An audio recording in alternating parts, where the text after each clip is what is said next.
ناظرین،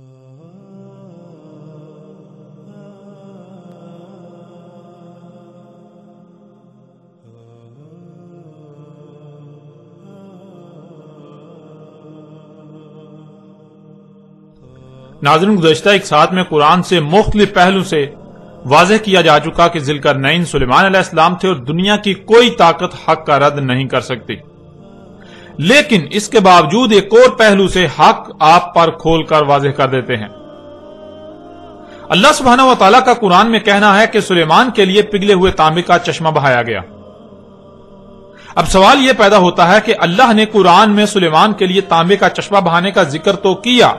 لیکن کیا اللہ سبحانہ و تعالیٰ قرآن میں اس سوال کا جواب دیتا ہے کہ سلیمان کے لیے پگھلے ہوئے تانبے کا چشمہ کیوں بہایا گیا؟ یعنی سلیمان علیہ السلام کو غیر معمولی مقدار میں تانبا کس مقصد کے لیے دیا گیا؟ سلیمان نے اس کو پگھلا کر کب، کہاں اور کیوں استعمال کیا؟ جب قرآن میں دیکھا جائے تو پورے قرآن میں کہیں بھی سلیمان کے نام کے ساتھ کہیں بھی اس تانبے کے استعمال یا اس تانبے کے دیے جانے کے مقصد کا ذکر نہیں کیا گیا، جو کہ بہت بڑے بڑے سوالات ہیں۔ کیونکہ ناظرین، پہلی بات تو یہ ہے کہ اللہ نے سلیمان کے لیے تانبے کا چشمہ بہانے کا ذکر کیا تو آخر کیوں، یہ بتانے کی کوئی وجہ بھی تو ہونی چاہیے تھی۔ تانبے کا چشمہ کیوں بہایا گیا سلیمان کے لیے؟ آخر سلیمان کو اس کی ضرورت کب، کہاں اور کیوں پیش آئی؟ اتنی بڑی مقدار میں تانبے کا استعمال کہاں کیا گیا؟ آپ پورے کا پورا قرآن چھان لیں، آپ کو کہیں بھی سلیمان کا نام استعمال کرتے ہوئے سلیمان کی طرف سے تانبے کے استعمال کا ذکر نہیں ملے گا۔ اور اگر یہ بات مان لی جائے کہ قرآن ان سوالات کے جوابات دینے سے قاصر ہے، خاموش ہے، تو قرآن اپنے ہی دعوے میں غلط ثابت ہو جاتا ہے کہ قرآن میں ہر سوال کا جواب موجود ہے۔ قرآن ہر بات کو بیان کرتا ہے، اور نہ صرف بیان کرتا ہے بلکہ ہر پہلو سے سامنے رکھتا ہے، اور وہ بھی مسئلوں سے۔ اس لیے اگر قرآن ان سوالات کے جوابات نہیں دیتا تو اس کا مطلب بالکل واضح ہو جاتا ہے کہ قرآن اپنے ہی دعوے میں جھوٹا ہے، جو کہ بالکل ناممکن ہے۔ قرآن اپنے دعوے میں جھوٹا ہو ہی نہیں سکتا، قرآن اپنے ہی دعوے میں غلط ہو ایسا ممکن ہی نہیں۔ ناظرین، قرآن نے اگر ان سوالات پر خاموش ہی رہنا تھا تو سوال یہ پیدا ہوتا ہے کہ قرآن نے بلا وجہ ایسی بات ہی کیوں کی؟ اگر قرآن کے پاس ان سوالات کے جوابات ہی نہ تھے تو قرآن نے خود ہی ان سوالات کو جنم کیوں دیا؟ اور اس سے بھی بڑھ کر تو یہ کہ قرآن میں سلیمان کو تانبے کے دیے جانے کا ذکر بے معنی و بے مقصد ہو جاتا ہے، جس کا مطلب اللہ نے اس قرآن کی آیات کو بالحق نہیں اتارا، جو کہ بالکل ناممکن ہے۔ ناظرین، نہ تو قرآن بغیر حق اتارا گیا اور نہ ہی قرآن کوئی بے مقصد و بے معنی بات کرتا ہے، نہ ہی قرآن کوئی ایسا سوال کھڑا کرتا ہے جس کا وہ جواب ہی نہ دے، اور نہ ہی کوئی ایک بھی ایسا سوال ہے جس کا جواب قرآن میں موجود نہ ہو۔ اگر کوئی ایسا کہتا، سوچتا یا سمجھتا ہے کہ قرآن میں ہر سوال کا جواب نہیں ہے، قرآن کسی بھی سوال کا جواب دینے سے قاصر ہے، قرآن ہر بات کو ہر پہلو سے بیان نہیں کرتا، تو اس میں قصور اللہ کا نہیں، قصور قرآن کا نہیں، بلکہ قصور اس کا اپنا ہے۔ قصور ایسا کہنے والے کا اپنا ہے کہ وہ اس معیار پر پورا ہی نہیں اتر رہا جس معیار پر پورا اترنے سے قرآن اپنے راز کھولتا ہے۔ وہ اللہ کے طے کردہ اس قانون پر ہی پورا نہیں اتر رہا جس پر پورا اترنے سے ہی قرآن کھلتا ہے۔ قرآن ہر سوال کا جواب دیتا ہے، قرآن رہنمائی کرتا ہے، اس لیے قصور اللہ کا نہیں، قصور قرآن کا نہیں، بلکہ قصور ایسا کہنے، سوچنے یا سمجھنے والے کا ہے۔ آپ پیچھے یہ بات جان چکے کہ اللہ نے نہ صرف ہر اس بات کو، ہر اس مسئلے یا معاملے کو قرآن میں بیان کر دیا جو انسانوں کو پیش آنا تھا، اور پھر کسی ایک بھی بات، معاملے یا مسئلے کو قرآن میں ایک ہی پہلو سے ایک ہی مقام پر بیان نہیں کیا، بلکہ ہر بات کو، ہر معاملے کو، ہر مسئلے کو ہر پہلو سے ایک سے زائد مقامات پر قرآن میں بیان کیا۔ اس لیے قرآن میں اللہ سبحانہ و تعالیٰ نے ایک مقام پر یہ بتایا کہ سلیمان کے لیے تانبے کا چشمہ بہا دیا، تو اسی قرآن میں کسی دوسرے مقام پر سلیمان ہی کی طرف سے اس تانبے کو کب، کہاں اور کیوں استعمال کیا گیا اس پر بھی تفصیل کے ساتھ بات کی۔ اور جب اللہ سے یہ سوالات کیے جائیں تو اللہ سبحانہ و تعالیٰ ان سوالات کے جوابات سورہ الکہف میں ذوالقرنین علیہ السلام کے موضوع پر ہی بات کرتے ہوئے دیتا ہے۔ جس کے لیے تانبے کا چشمہ بہایا، ایک مقام پر اس کا نام تو دوسرے مقام پر اس کے اسم سے اس کا ذکر کرتے ہوئے اس تانبے کے استعمال کی تفصیلات بھی بیان کر دی، جس سے یہ بات مزید کھل کر واضح ہو جاتی ہے کہ ذوالقرنین کوئی اور نہیں بلکہ سلیمان بن داؤد علیہ السلام تھے۔ اس کے علاوہ بھی اگر آپ غور کریں تو آپ پر یہ بات واضح ہو جائے گی کہ پورے قرآن میں ایک جگہ پگھلے ہوئے تانبے کا چشمہ بہانے کا ذکر کیا گیا تو دوسری جگہ اس تانبے کے استعمال کا ذکر کیا گیا کہ اسے کب، کہاں، کیوں اور کس مقصد کے لیے استعمال کیا،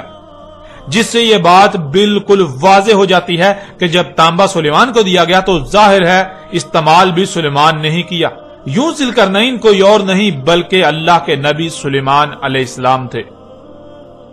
ناظرین، آپ پر ہر لحاظ سے کھل کر واضح ہو چکا کہ ذوالقرنین سلیمان علیہ السلام تھے، لیکن اب سوال یہ پیدا ہوتا ہے کہ ذوالقرنین سلیمان علیہ السلام تو اس قرآن کے نزول سے پہلے ہی گزر چکے، تو کیا قرآن میں یہ محض ذوالقرنین سلیمان علیہ السلام کا قصہ بیان کیا گیا جس کا قرآن کے نزول سے لے کر آج سات کے قیام تک کے لوگوں کے ساتھ کوئی تعلق نہیں؟ کیونکہ اگر یہ بات مان لی جائے کہ اس قرآن کے نزول سے لے کر آج سات کے قیام تک کے لوگوں کے ساتھ اس واقعے کا کوئی تعلق نہیں، یہ محض گزرے ہوں کا قصہ سنایا جا رہا ہے، تو اس کا مطلب قرآن میں اساطیر الاولین ہے، یعنی یہ محض پہلوں کی سطریں ہیں، قصے کہانیاں ہیں، اس سے بڑھ کر کچھ نہیں۔ اور پھر سوال یہ پیدا ہوتا ہے کہ کیا یہی حق ہے یا پھر حق اس کے بالکل برعکس کچھ اور ہے؟ اس قرآن میں قرآن کے نزول سے پہلے جو گزر چکے ان کا قرآن میں ذکر کیا جانا انتہائی اہمیت کا حامل ہے۔ اس سوال کا جواب جاننے کے لیے اللہ سبحانہ و تعالیٰ سے ہی رجوع کرتے ہیں کہ آیا اللہ سبحانہ و تعالیٰ نے اس قرآن میں ذوالقرنین کا واقعہ کیوں بیان کیا؟ آخر قرآن میں اس واقعے کا ذکر کرنے کا مقصد کیا تھا؟ آخر قرآن میں ان لوگوں کا ذکر کیوں کیا گیا، ان کے واقعات کیوں بیان کیے گئے جو اس قرآن کے نزول سے پہلے ہی گزر چکے تھے؟ تو ناظرین، اس سوال کا جواب اللہ سبحانہ و تعالیٰ قرآن میں یوں دیتا ہے۔ سورہ زمر کی آیت نمبر 23 میں اللہ سبحانہ و تعالیٰ کا کہنا ہے، اللہ نزل احسن الحدیث، اللہ نے اتاری احسن الحدیث، یعنی اللہ نے جو اتارا ہے وہ نزول سے لے کر الساعۃ کے قیام تک کی ایسی بہترین تاریخ ہے جس سے بہتر کوئی تاریخ ہو ہی نہیں سکتی۔ حدیث کہتے ہیں تاریخ کو، اور حدیث کی سے کے نیچے زیر کا استعمال اسے مستقبل کا صیغہ بنا دیتا ہے، جس سے الحدیثی کے معنی بنتے ہیں یہ قرآن اپنے نزول سے لے کر الساعۃ کے قیام تک کی تاریخ ہے، یعنی اس قرآن میں جو کچھ بھی بیان کیا گیا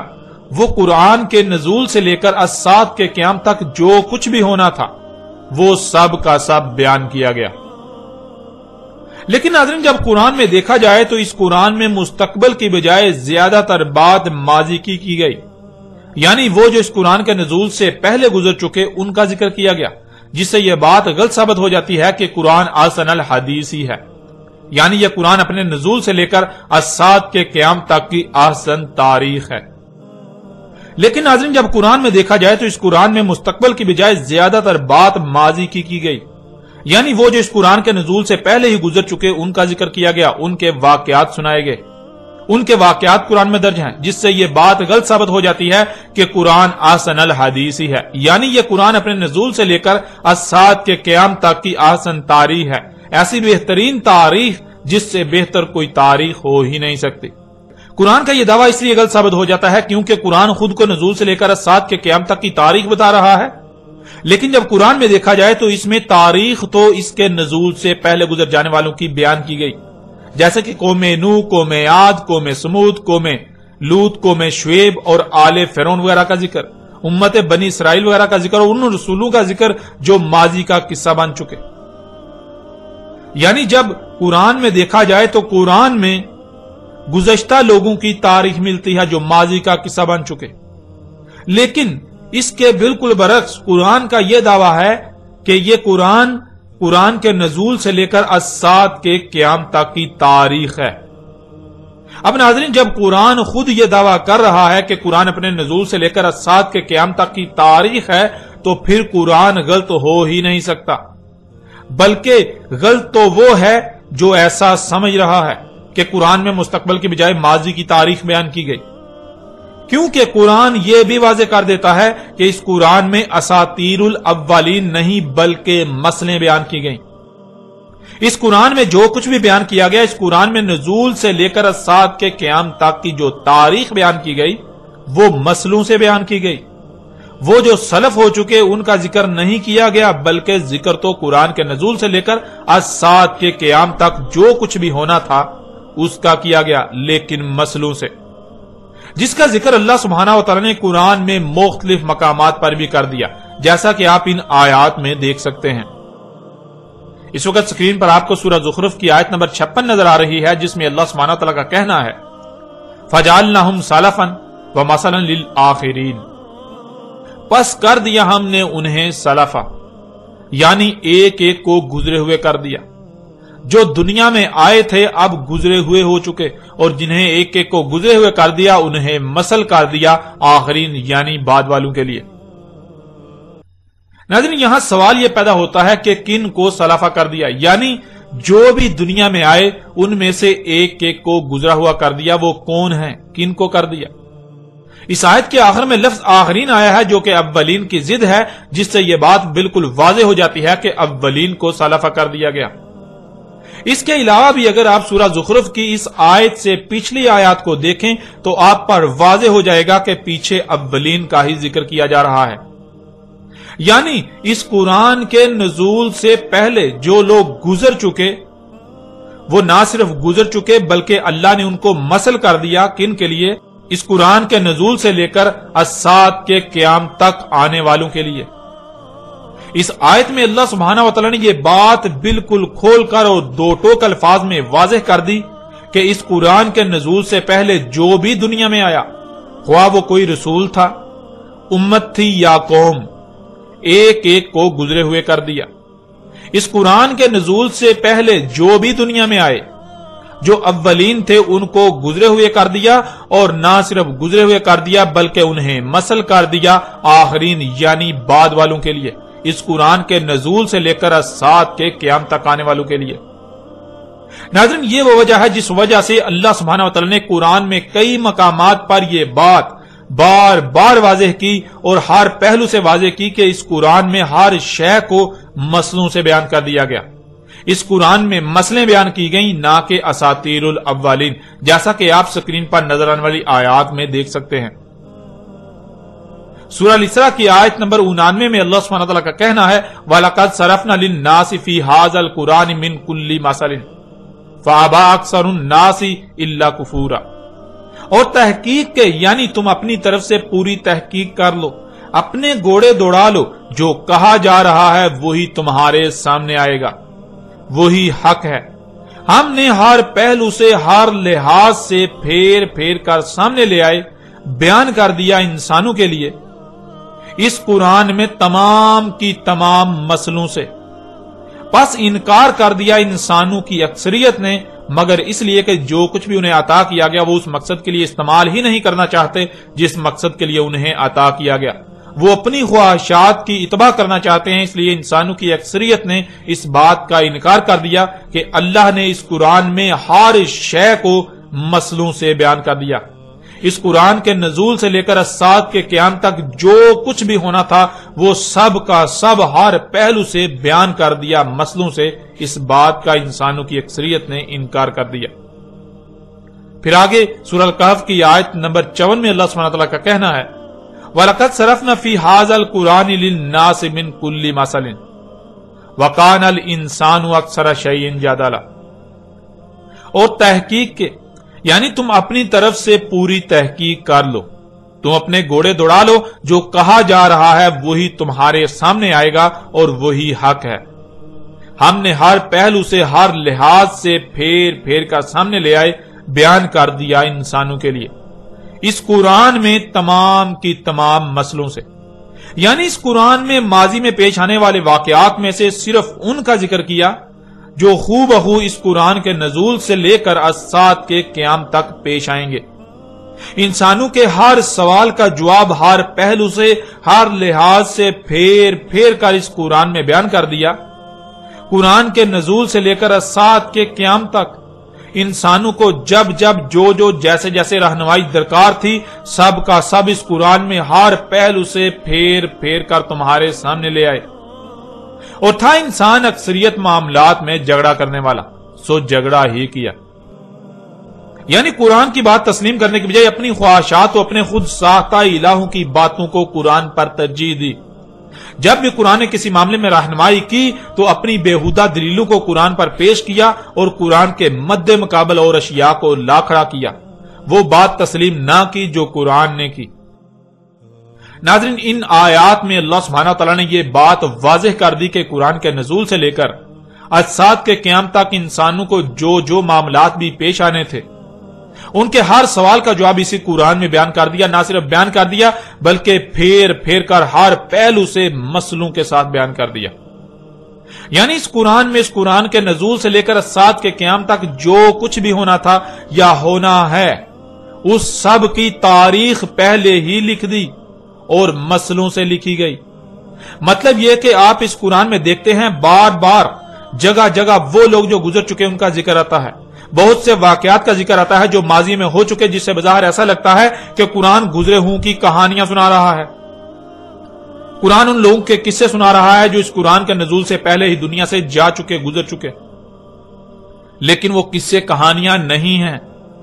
وہ اساطیر الاولین نہیں ہیں، بلکہ وہ سب کی سب مسئلے ہیں۔ ماضی میں جو کچھ بھی ہوا اس میں سے وہ اور ایسے بیان کیا جو آگے مستقبل میں ہونے والے واقعات کا احاطہ کرے، یعنی اس قرآن کے نزول سے لے کر اجساد کے قیام تک کی تاریخ اس طرح مسئلوں سے لکھی گئی جس سے نہ صرف ماضی کی تاریخ بھی آ جاتی ہے اور مستقبل میں کیا کچھ ہونا ہے اس کی تاریخ بھی بن جاتی ہے۔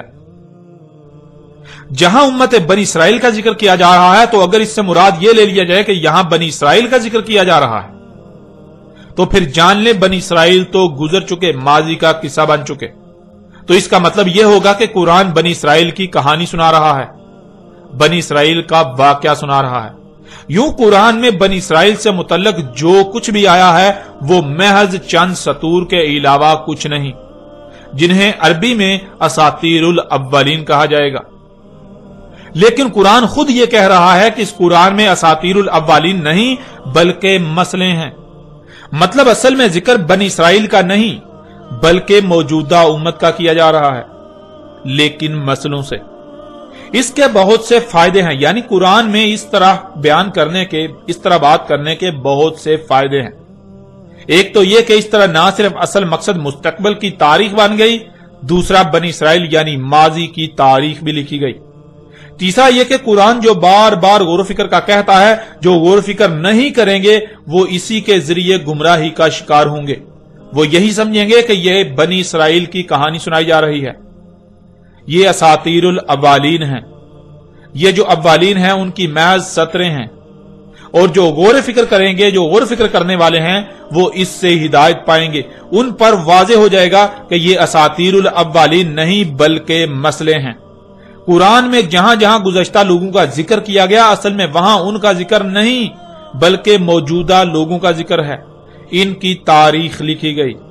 اس قرآن کے نزول سے لے کر اجساد کے قیام تک جو کچھ بھی ہونا تھا اس سب کے سب کی تاریخ لکھ دی گئی مسئلوں سے۔ ناظرین، اللہ سبحانہ تعالیٰ نے اس قرآن میں حق اس قدر کھول کھول کر واضح کر دیا، لیکن افسوس کہ حق اس قدر واضح ہو جانے کے باوجود بھی آج تک خود کو مسلمان کہلوانے والے،